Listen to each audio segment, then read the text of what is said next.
அவனை காயப்படுத்தது. அவன் சரீரம் முழுவதும் பயங்கரமான வேதனையோடு கூட அவன் வாழ்ந்து கொண்டிருக்கிறான். இந்த உலகத்தில் அவன் வாழக்கூடாது, அவன் சாகணும், நரகத்திற்கு போகணும் தான் இந்த லேகியோன் பிசாசுவின் நோக்கம். அவனை அடிக்கடிக்கு தண்ணில தள்ளி சாகடிக்கும்படியாய் தண்ணில தள்ளி அவனை சாகடிக்குதுங்க.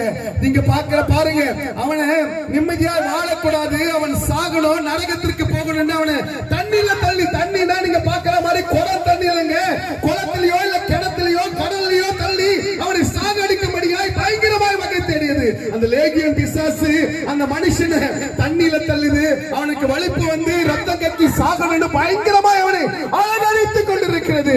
அவனை தீயில தள்ளி சாகடிக்கும்படியாய் ஒரு வாலிப மகன் தீயில விழுந்தா எப்படி இருக்க பாருங்க.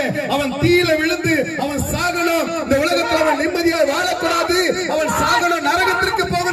அந்த லேகியோன் பிசாசு அவனை பயங்கரமாய் அலங்கரித்து அவன் வேதனையோடு கண்ணீரோடு அந்த குடும்பத்தார் எந்த நிம்மதியான எந்த நல்ல கெட்ட விஷயங்களுக்கு போகாதபடிக்கு அவனை பயங்கரமாய் அலங்கரித்துக்